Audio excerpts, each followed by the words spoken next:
Bonjour à tous, bienvenue dans cette nouvelle vidéo où je vais vous présenter mon matériel de visionnage et d'écoute. Donc je vais commencer tout de suite par la télévision ou le téléviseur, hein, comme vous voulez.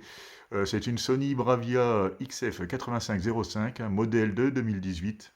Donc il commence à dater un petit peu, c'est du Edge LED. Alors si vous ne connaissez pas le Edge LED, c'est l'éclairage sur les côtés. Donc vous avez deux rampes de LED à droite et à gauche. Donc c'est pas ce qu'il y a de mieux au niveau de du rétroéclairage, on va dire. C'est pas du mini LED, hein, ça c'est quand même le prochain écran que j'aimerais bien avoir, le mini LED.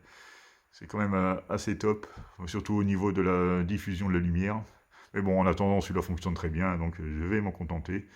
Il n'est pas compatible Atmos, il n'est pas compatible DTS, il n'y a que 2 fois 10 watts au niveau du son, donc pour du 55 pouces, moi c'est un 55 pouces, hein, je ne voulais pas préciser, et c'est un peu léger quoi, au niveau du son, même si ça marche bien, hein. Mais bon, moi, le son, ça a toujours été un truc assez important, on va dire, donc je l'ai complété avec la barre de son HTA 7000, hein, c'est toujours du Sony. Donc une barre de son d'un mètre 30, presque d'environ 8 kilos, avec 9 haut-parleurs à l'avant et plus 2 haut-parleurs d'élévation. C'est donc une 7.1.2.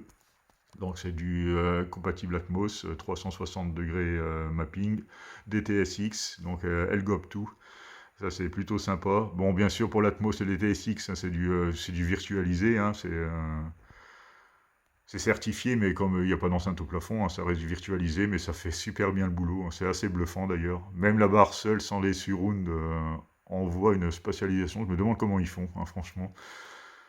Et même parfois j'allume la barre, j'oublie d'allumer les surrounds. Quasiment l'impression que les surrounds soient allumés, quoi. Ça vous donne une idée. Donc je l'ai complété avec... oups là, je vais faire comme ça, autrement ça va être deux travioles pour la vidéo. Donc là c'est un caisson Sony, toujours incompatible avec la barre SAW-S5. Ouais, ça doit être ça, ouais. SW-SA5, ouais, un truc comme ça. Enfin bref, c'est des noms à coucher dehors, hein, chez Sony. Donc c'est un caisson fermé, donc sans évent, avec un driver de 18 cm et un radiateur passif qui va vers le sol, incliné vers le sol. Ouais, il va faire une bonne vingtaine de centimètres, hein, c'est un truc assez balèze. Donc il donne une base bien dynamique, pas baveuse. C'est pas le plus profond, mais une bonne dynamique, franchement, c'est très agréable.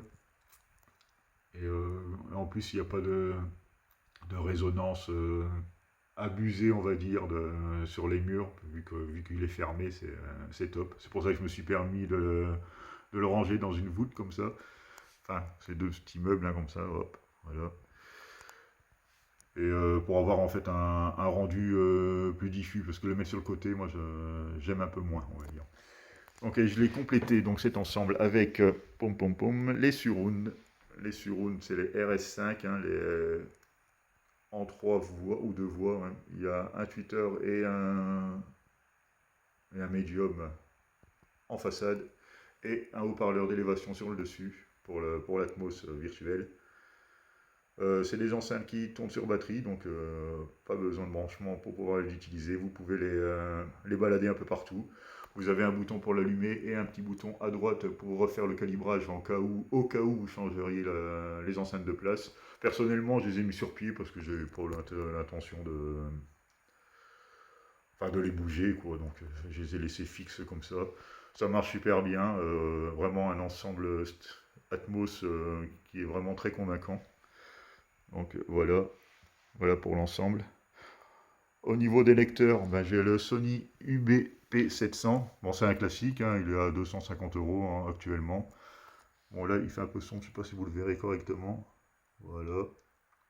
Donc, un bon petit lecteur, hein, quoique un peu capricieux. Sans écran, il est assez basique, mais par contre, il propose quand même deux HDMI.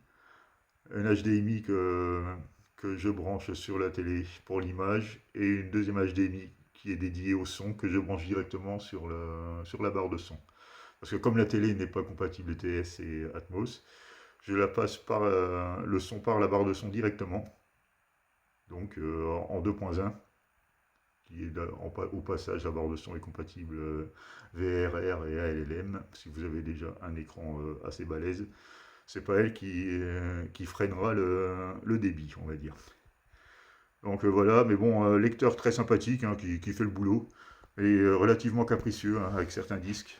Donc ce qui m'a poussé un peu à prendre le Panasonic UB 9000, bon, qui est 4 fois plus cher, 4 fois plus lourd, mais pas forcément 4 fois plus performant pour le coup.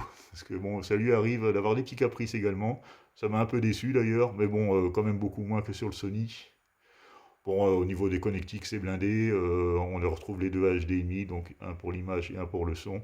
Que bon, du coup, les deux ports 2.1 de la barre de son sont occupés par mes lecteurs 4K, ce qui permet d'avoir un son optimum. Là, c'est un petit appareil Sony sans grand intérêt. C'est pour avoir les CD sur mes parties box, mais ça, on verra ça plus tard. Donc voilà. Ensuite, au niveau platine, pour les vinyles, j'ai une Tech TN 280 BT.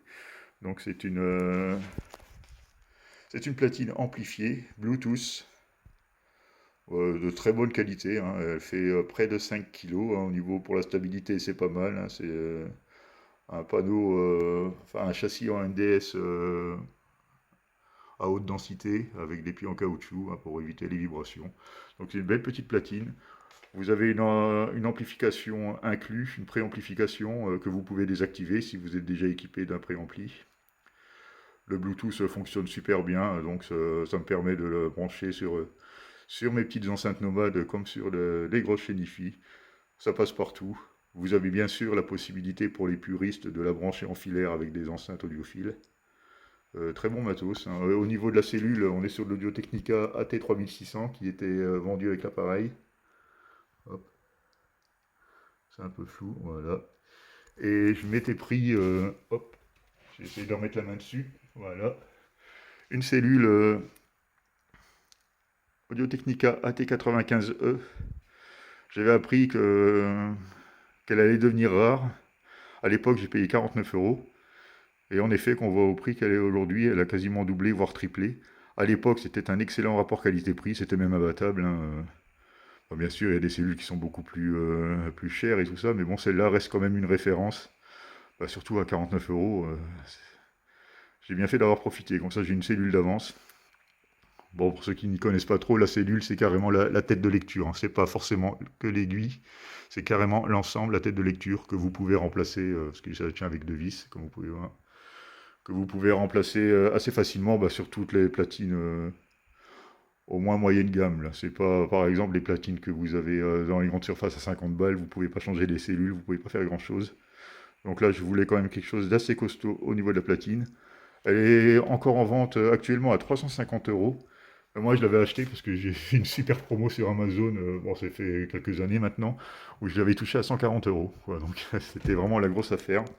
Alors, j'étais bien content d'être tombé dessus. Donc, voilà ma petite collection de vinyles, il n'y a pas grand-chose. Là, c'est des anciens que mon père et ma mère m'ont donné. Là, c'est des récents, mais hors rock, métal. Et j'en ai encore un petit peu en dessous. Là, par contre, c'est du rock et métal. Mon genre de prédilection. Donc, en plus, là, vous avez ma collection de CD rock metal, hein, et là il n'y a que du... Je commence à en avoir pas mal. Quelques BO, ouais, j'en ai un petit peu, hein, voilà, je laisse regarder vite fait.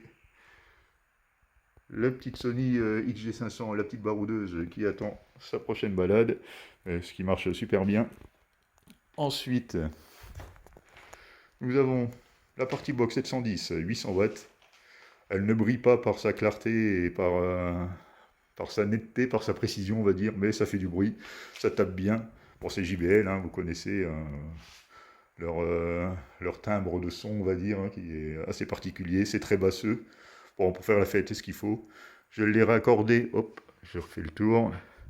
Je l'ai raccordé en filaire parce que aucune compatibilité avec sa grande sœur, la partie box 1000 de 1100 watts pour le coup. Donc en filaire, parce que pas la même génération, donc le TWS ne fonctionnera pas, hein, il faut les mêmes modèles pour ça. Mais bon, avec un petit bidouillage au niveau du son, j'arrive à avoir un son quand même assez équilibré entre les deux appareils, qui sont quand même assez éloignés l'un de l'autre. Et là, j'ai une petite Sony, qui c'est pareil, hein, qui a 7 ans, facile.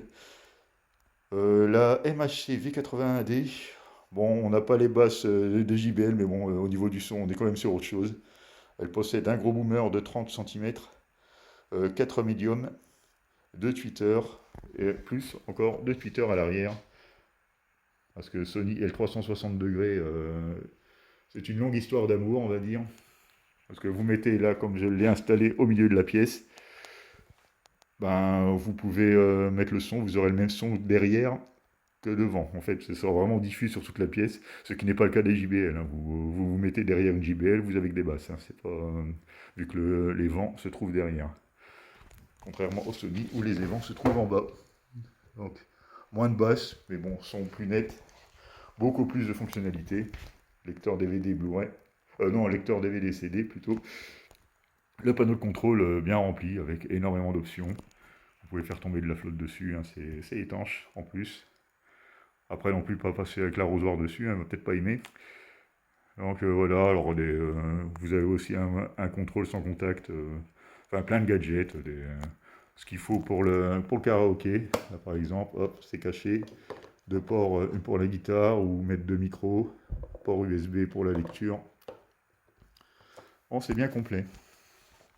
Là, les options la guitare, changement de voix pour avoir des voix robotisées ou des voix super aiguës. Comme on trouve un peu partout, il y a des samplers, il y a un peu de tout, quoi, des bruitages, cornes de brume, enfin, la totale, quoi, tous les classiques, le petit écran. Ça marche bien. Hein. Bon, au niveau puissance, Sony ne communique pas, donc je ne sais pas trop ce que ça donne au niveau puissance, en chiffres, hein, je veux dire, parce que bon, ça tourne bien, ça tourne très très fort. Là, je la mettrai jamais à fond en intérieur, parce que je sais que ça m'exploserait les tympans. Bon, c'est fait pour faire la fête hein, également. Donc, comme vous voyez, moi, le son, j'ai quand même un problème avec ça, quoi. J'aime bien les grosses enceintes. Donc, ouais, pour terminer, parce que c'est pas fini, là, on a carrément... Bon, ça s'apparente à une sono, hein, presque. Mais on est toujours sur du Sony. Donc là, il s'agit des appareils Check X30D pour le petit modèle et le Check X70D pour le gros modèle. Donc au niveau des enceintes, pour la 30D, nous retrouvons du 2 voix en 4 ohms, un boomer de 25 cm et un tweeter de 16 kg quand même, hein. Déjà le petit modèle fait 16 kg. Et en dessous, nous retrouvons donc la X70, enfin les enceintes de la X70 qui sont en 3 voix 8 ohms avec un boomer de 38 cm, donc c'est quand même balèze, hein, ça envoie du lourd comme on dit. Le médium à droite et le tweeter à gauche. Bien sûr là, vous avez la même chose de l'autre côté hein, pour le son stéréo. Voilà, au niveau du son, la qualité de son, on est loin de JBL. Là pour le coup c'est beaucoup plus net, c'est beaucoup plus précis. Là vous pouvez la pousser à fond, ça reste propre. Il n'y a pas un aigu ou le médium qui reprenne le dessus, c'est super équilibré. Je suis vraiment content d'avoir fait cet ensemble. Je les ai reliés toutes les deux hein, en filaire. Au niveau de la chaîne en elle-même, ben, on retrouve sur les mêmes, on va dire les mêmes fonctionnalités. Juste la 30 ne possède pas de ventilateur en cas de chauffe. Et la 70 a un ventilateur. Franchement, elle se déclenche que à 70% du volume. Et enfin, ça chauffe pas, quoi, clairement. Même la 30 qui n'a pas de ventilateur, elle a déjà tourné pendant 10-12 heures d'affilée, à un volume pas mal. Elle chauffe même pas, quoi. C'est super bien, quoi. On sent que l'ampli ne force pas, ça envoie du bois et ça force pas. Donc c'est lecteur DVD, lecteur CD. Je l'ai donc connecté à une petite Samsung là, de 32 cm, 32 pouces plutôt, 80 cm. Et pour les karaokés, pour tout ça, quoi, pour passer des clips éventuellement. Donc c'est très sympathique. Ben voilà pour la présentation de mon matériel. Ben, dites-moi en commentaire sur quoi vous regardez vos films, sur quoi vous écoutez votre musique. Moi ça m'intéresse, ça pourrait éventuellement m'inspirer. Ben, surtout pour la télé. Hein. Bon, même si j'ai déjà ma petite idée sur la remplaçante. Mais bon, pour l'instant, c'est pas d'actualité vu qu'elle tourne encore très bien. Voilà, pardon. Je vous remercie de m'avoir regardé et vous dis à très bientôt pour une nouvelle vidéo.